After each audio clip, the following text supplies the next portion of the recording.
Aduh, saya kan tadi baru pagi saya bercakap dengan saya baru lepas tadi semalam kita dah bincang. Ni, saya tengok you punya live. Tahu? Pun kena tipu dengan bank. Ha. Macam mana kena tipu dengan bank boy? Jujur je lah ya. Salah aku lah juga. Salah sendiri. Yelah. Nasib baik lah.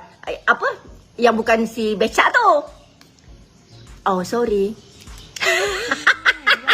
Okay, kita back to channel. Back to crew channel. Nanti dulu. Aku ni kena cerita. Contoh gini. Okay, Korang nak cerita ke tidak ni? Ya Allah, alamak.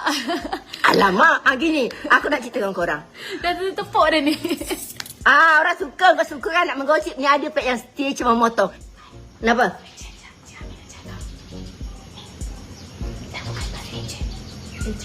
Ejen. Siapa? Aku tengah live. Betul.